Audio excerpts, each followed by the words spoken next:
how are we instructing our students to use it becomes a really important question. And there's no playbook here. This is an arrival technology. And so we are writing the playbook as we go. We're learning through immediate feedback and long-term feedback about what's working and what isn't. And I think in this way, we can't move too fast, but we can move irresponsibly at speed. And what we're trying to do is be really responsible. This unconference is part of building that playbook, is that opportunity for the schools, for educators, IT leaders, administrators from the schools to come together and share what questions they're asking, what tools they're using, how they're thinking about AI, and how they're managing some of the challenges as well, and sharing all that knowledge and constructing sort of new understandings together. That's the goal of this. And we're at a new place. Things are moving so fast, and there's so many new things available. There's power in the learning together, I think. Generative AI will not take the jobs of teachers, but teachers who use generative AI really well are transformational. And so we want to make sure that we allow this partnership, or this tool, I should say, to be that transformational tool. Because teaching will always be relational. Teaching will always be about connections with students. And so this is where we want to actually focus the conversations. The area of assessment, the key is always about making assessment authentic. What do students know, understand, and what can they do? If assessments are able to be done by AI and a student isn't learning and isn't really demonstrating authentic learning, then those assessments are no good. And we need to move to something better to measure learning.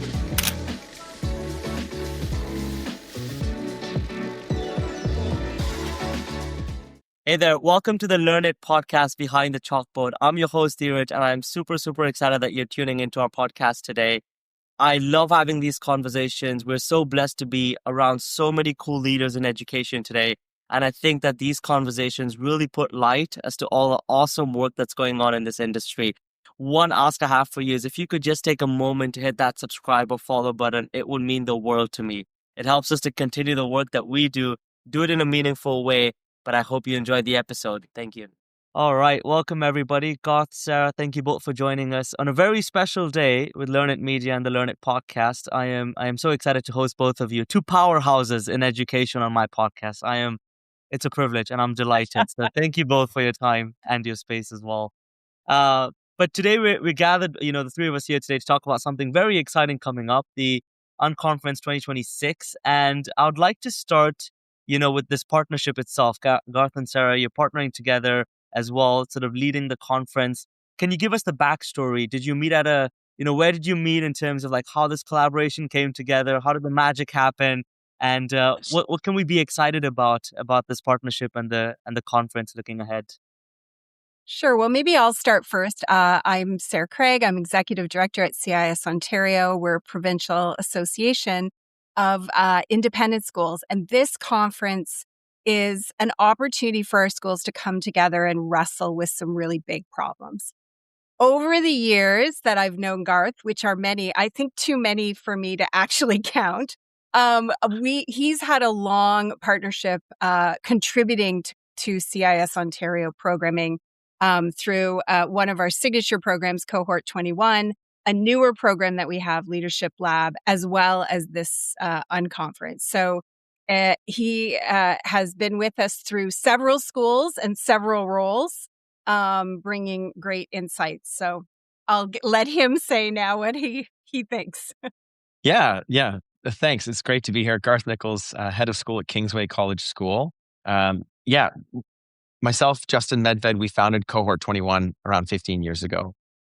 And we have it's founded under the auspices of CIS Ontario.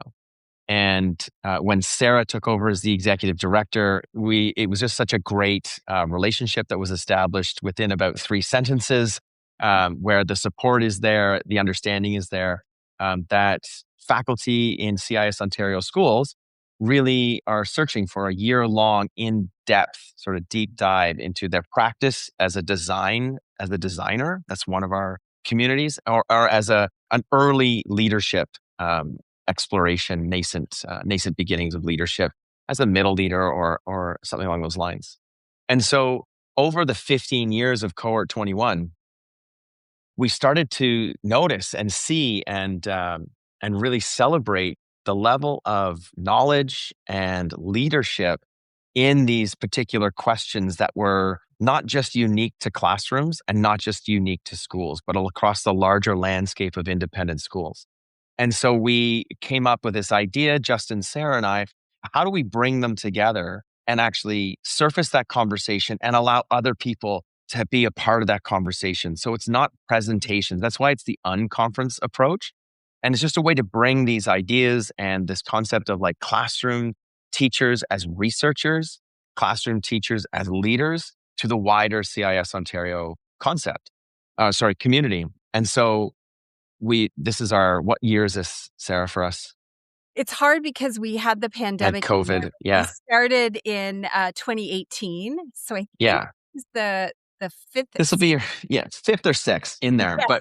But and the topics that we put forward are from, there's input from curriculum leaders, from the teachers themselves, and sort of the zeitgeist of the CIS Ontario community. And so this year, we're excited that it's really going deep into the concept of generative AI in education.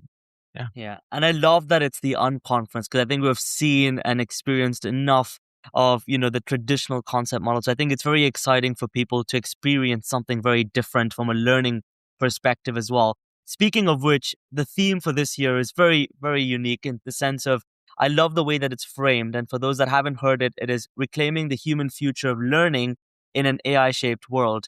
And particularly, I love the word reclaiming. It sort of feels like a bit of redemption, but I'm curious to hear, because it's your baby, not mine. And so tell us a little bit as to, what this theme means to you and what can people expect, because AI has been around now for multiple years. We've all sort of seen it go up and down. The first conference I went for AI was just learning how to use ChatGPT, and I think we've come a long way from there. So tell us, what to expect if you're someone that's looking to attend, and what does this whole idea of reclaiming our future mean? Sure. Well, I think that we at the association, we've been looking at AI over the past 3 years, and we started with some panel discussions where we had our community come in and give their perspectives in those early months when ChatGPT was first launched. And then we have approached this topic through a couple of unconferences, through projects, through Cohort 21, lots of other conversations. And I think that where we are now is a really exciting place, because we're starting to see AI being really used in the classroom, embedded into many aspects of school life. And our schools are really able to be nimble, to pivot, to experiment and innovate in ways that maybe are not available in other school settings or other educational settings. So I think that's one of the things that's really exciting about where we are right now. And the reclaiming part is making sure that the human element is always there. We know that teachers are essential personnel and will continue to be, and schools are going to be places where young people are going to gather now and into the future. So we're not concerned about AI taking teachers' jobs, but we need to ensure children are ready for using AI in the real world, as well as maintaining all those wonderful things that make us human. I love Can that. I add on to that? You add, Garth? Yeah, go on. Yeah. I would just say that there is a lot of excitement and there's a lot of potential that's being talked about and actually being lived in our schools. And I think we're at the point now where we're starting to really question and be really intentional about where generative AI is best suited in the learning process. And so this reclaiming the humanity side of it is like, hey, let's just pump the brakes a little bit and let's make sure that this technology is causing us to run away in one direction. And it's not the only thing that we're talking about. So George Couros, who wrote The Innovator's Mindset, he's just released a new book called Forward Together. And in it, he has this great phrase, and kind of borrowing off of what Sarah was saying. Generative AI will not take the jobs of teachers, but teachers who use generative AI really well are transformational. And so we want to make sure that we allow this partnership, or this tool, I should say, to be that transformational tool. Because teaching will always be relational. Teaching will always be about connections with students. And so this is where we want to actually focus the conversations. And so we can reference the leadership of some of our CIS Ontario educators who are really having this great conversation. So Scott Pollock at St. Mildred's Lightbourne School, Alison Campbell-Rogers at Havergal, Sarah Morrison at Appleby, Mike Healy at TCS. These are to name just a few of the educators who have put themselves out there talking about their work. And I think we can learn a lot about how they're keeping students at the center of this work. And to that end, I mean, we're reclaiming the adoption curve, like we're the time that it needs to intentionally adopt generative AI on our terms. Because we are getting pressure from parents, right? All of our schools are preparing students for the future in some way, manner, or form. And parents are like, what are you doing about generative AI? And so there's a lot of great partnerships that Sarah has established that will be at the unconference that we're really excited about.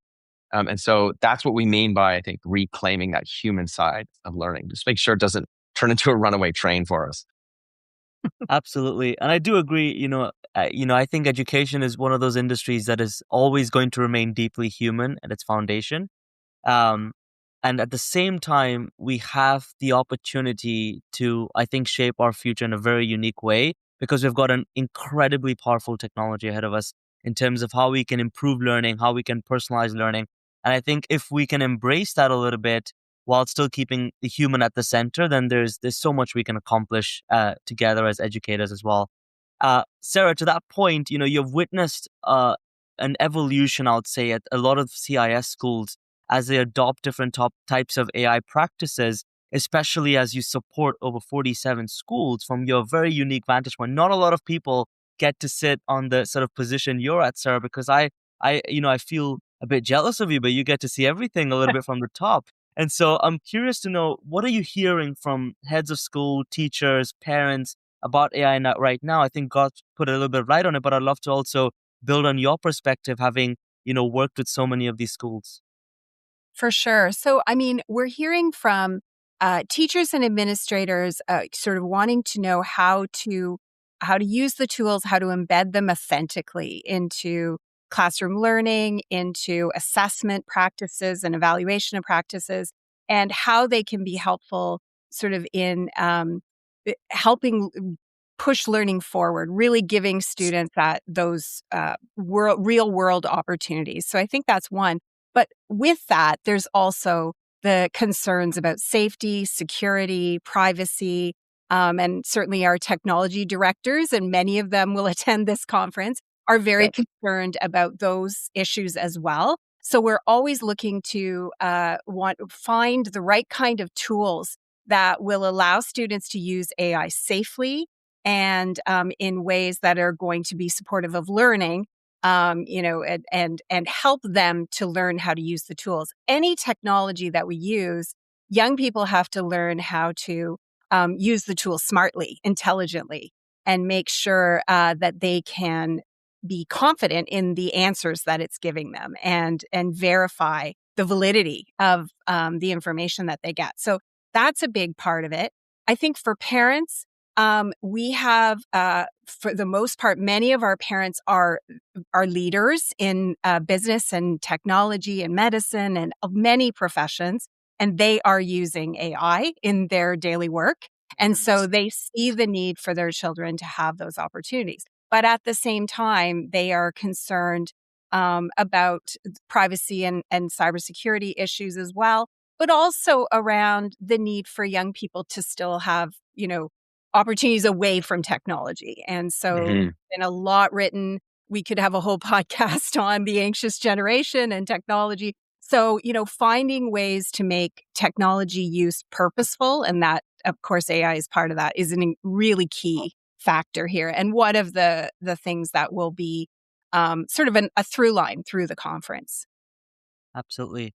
Garth, are there any observations from your end that you feel stand out? One thing I'm particularly curious about is, sort of the pace of change and the pace of transformation. I go into one conversation and people are saying schools are the slowest to move. Education is never changing. We're in the we're centuries old, yada, yada, yada. And then I go into some conversations that saying, we've changed the way we do assessments. Our report cards, have changed. So much has changed. And so you get these contradicting lenses. And I'm curious to hear from either of you, because you're in the weeds, you're much more closer than I am. What is your perspective on the pace of change? Do we feel like schools are moving fast enough? maybe we can move faster? Are we moving too slow? What's our 2 cents over there?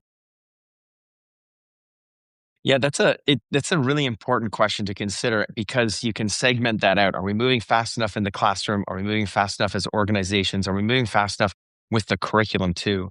But I do want to highlight that there's reacting to change, right, and then there's responding to change. And I think what we're trying to do with this conference, I think as Sarah was saying, all the people in schools, we want to own the change. We want to dictate the changes happening, and so are students using it ethically? Are students using it effectively?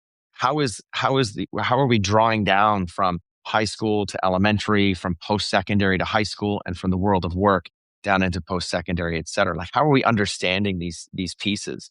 And so how are we instructing our students to use it becomes a really important question. And there's no playbook here. This is an arrival technology. And so we are writing the playbook as we go. We're learning through immediate feedback and long-term feedback about what's working and what isn't. And I think in this way, we can't move too fast, but we can move irresponsibly at speed. And what we're trying to do is be really responsible. And so we're accessing the expertise that we have. We have almost all of our schools, I would reckon to say, it has a generative AI working team or learning team with faculty. Some have students that are a part of it, staff from the business side of the school who are really interrogating what we're doing and what we need. And they're moving at their different paces, right? And those paces are right for the schools. What's important is that there's a feedback loop that's involved in these groups. There's a feedback loop that's telling them to iterate and adjust and make different moves. So I think, how might we create a new way for students to effectively demonstrate their learning? We're moving, I think, at a really responsible pace. How is generative AI supporting schools writ large on their business and operations side of things?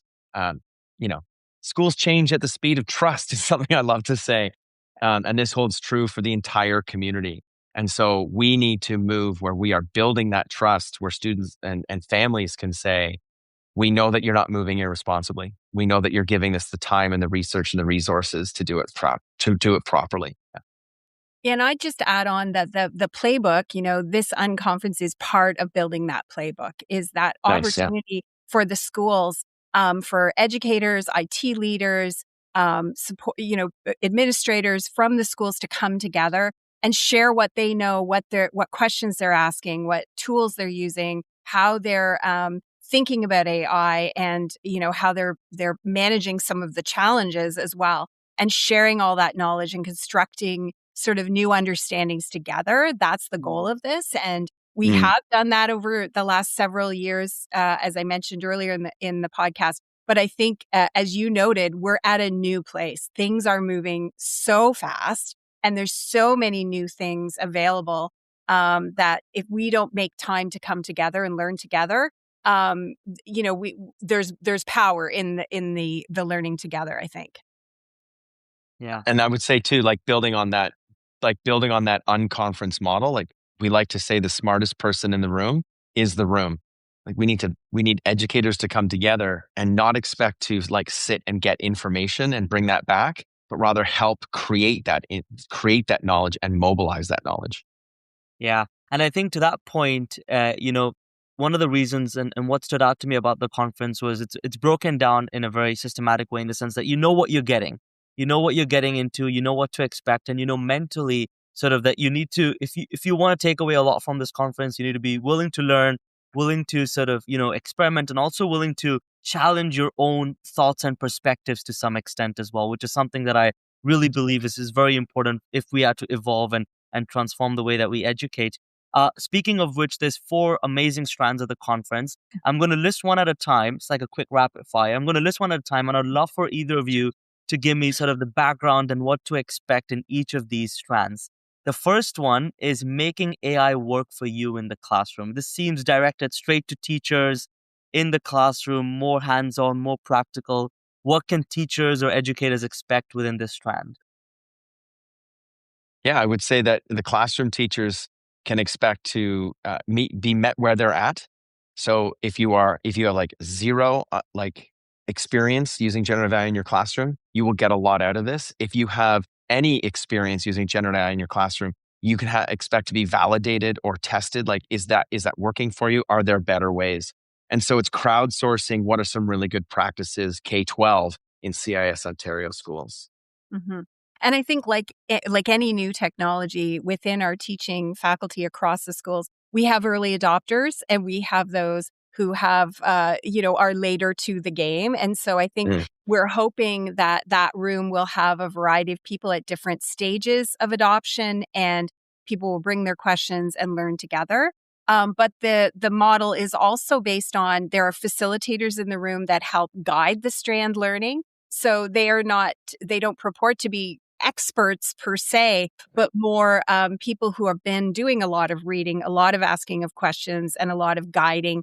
And that's what they'll do on that day, is to bring the group together to figure out, what do we already know and where do we want to know more? What more can we learn, and what can we share as well? Yeah, and I think in this strand too, you would see classroom teachers talking about how they use it with students and how they use it for themselves too, in terms of report card writing and other administrative tasks that teachers have.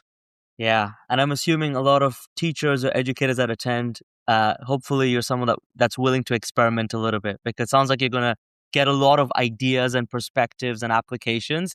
And I think at the end of the day, it also comes down to yourself. And are you willing to experiment? Are you willing to try something different? And I love that. The second strand is the case AI maturity model. Sounds fancy, sounds cool. I have not heard too much about it, so I'd love to know a little bit about what the maturity model is and what that means for schools.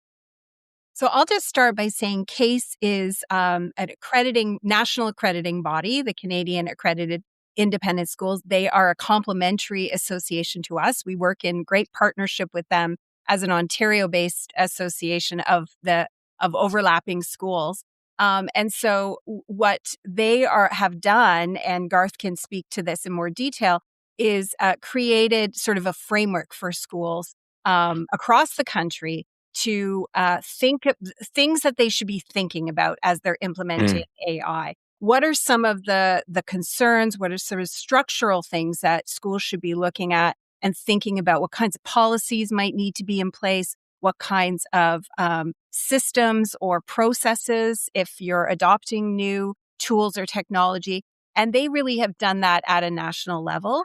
And so in partnership with them, our goal is to give teachers time, and not just teachers, administrators and others time, to unpack some of the pieces of this model and to be able to figure out where their school is on their journey and where they need to go, and get tips and tricks along the way.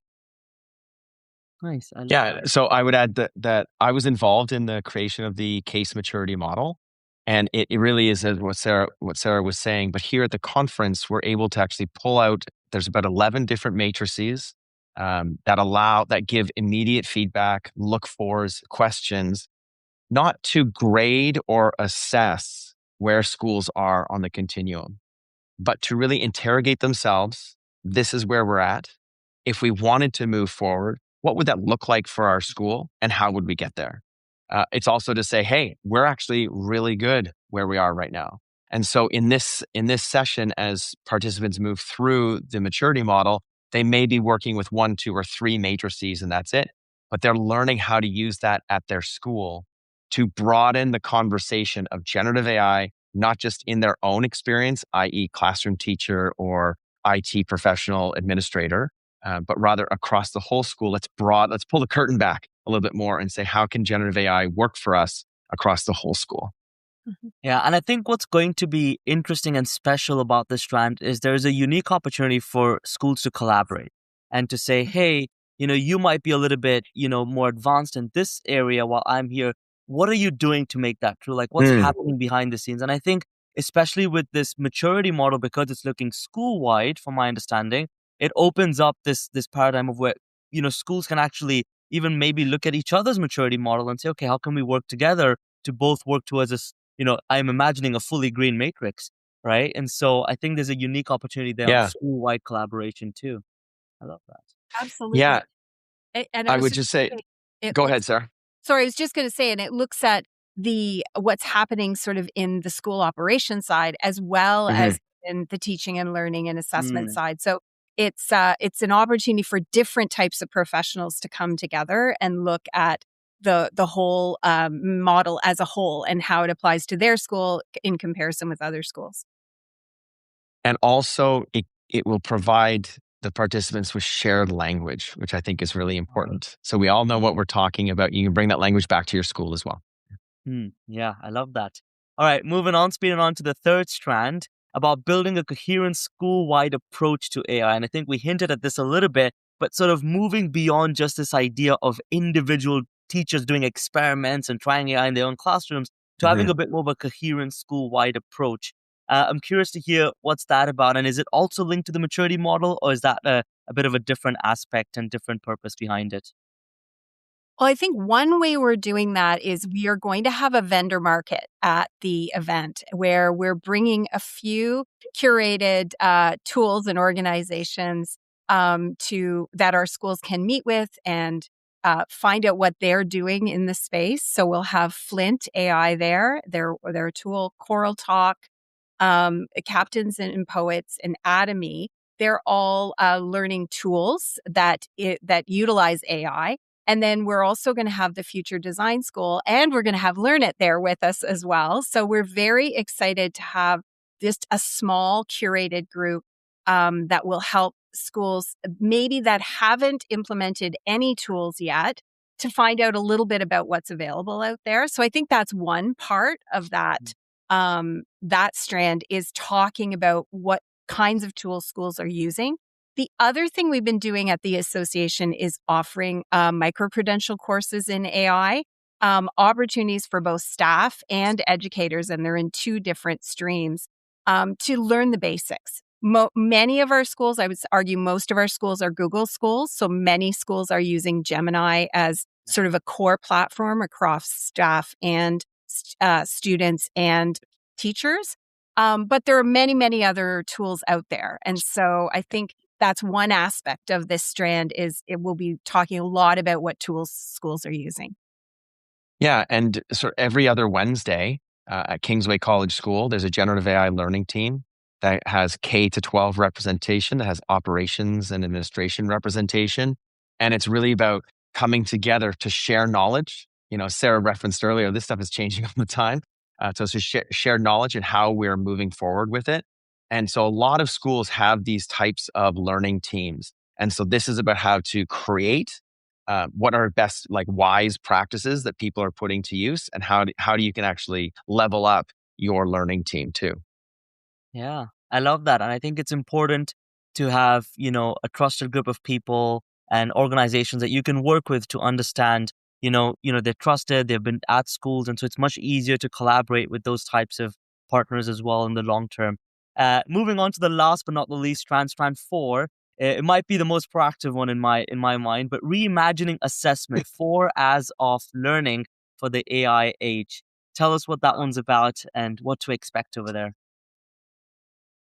Yeah. So we have a lot of amazing practitioners in the school that are wrestling with this, that are working with this, that are finding joy in how to use AI in assessment, both for student assessment, designing student assessments, but also providing feedback on those assessments. And so this is an opportunity to learn a little bit about what those practitioners are doing, the strengths that it can bring to your classroom, but also, again, these wise practices of what they have learned throughout the process of developing generative AI into their sort of the learning process.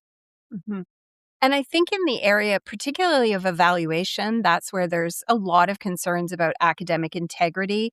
We're very fortunate to have Mike Healy from Trinity College School, who's been doing in-depth doctoral work on this subject, presenting all over the world, collaborating with some real leaders in this field at the University of Calgary and across Canada. And so I think there's some really great learning that will be shared and resources that'll be shared as well. But I think in the area of assessment, the key is always about making assessment authentic.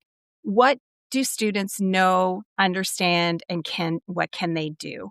And if assessments are able to be done by AI and a student isn't learning and isn't really demonstrating authentic learning, then those assessments are no good. And we need to move to something better to measure learning.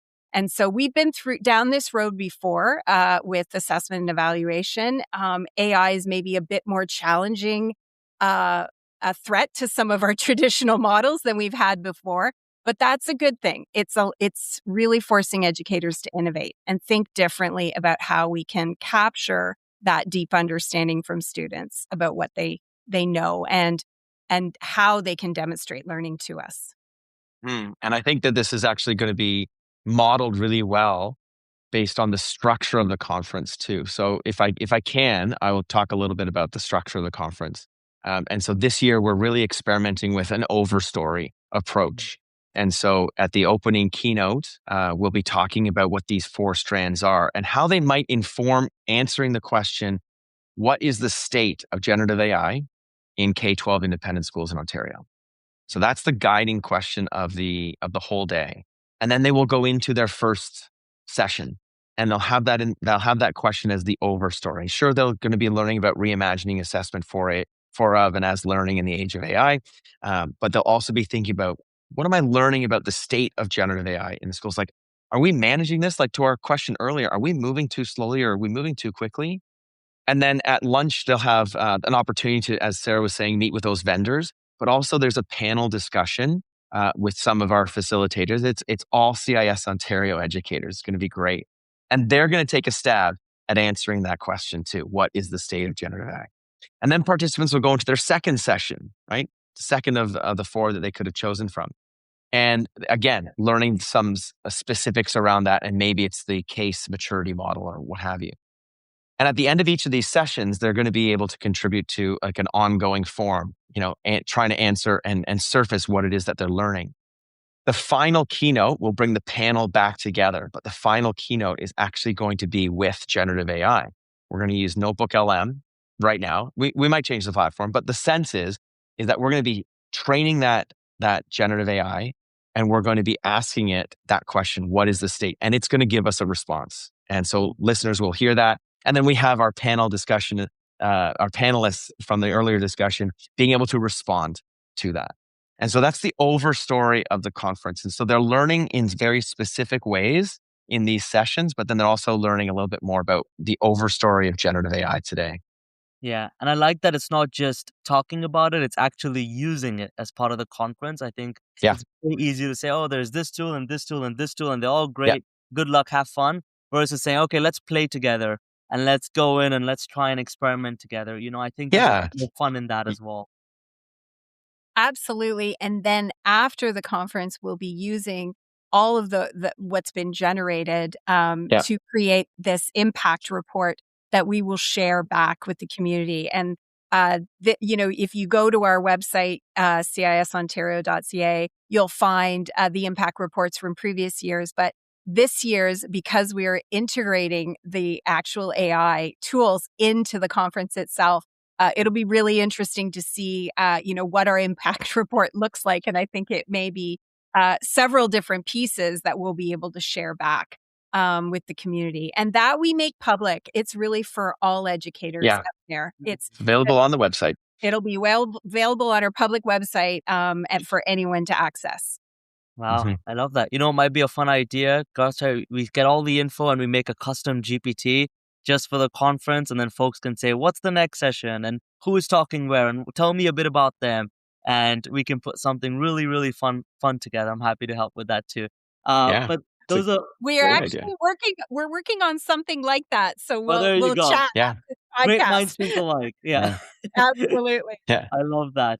Those are the 4 strands. Very exciting conference coming up. And I can tell you, if you're listening, I have spent a lot of time with these educators in Ontario, and to get them in one room, you're very lucky if you're there, because there's an incredible amount of knowledge coming together, but also some very kind and wonderful people. So it's a great opportunity to meet new people, to experiment, to learn, and to just get one step ahead as well in your mental journey with AI.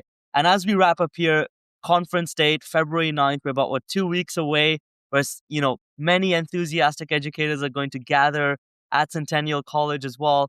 what's one thing you hope they walk away with, that they did not know before the conference? How should they be feeling after the conference? And what is your desire? And any last Mm. words for those that are thinking on the line, should I attend, should I not? And we just want to tip them over to the side of attend.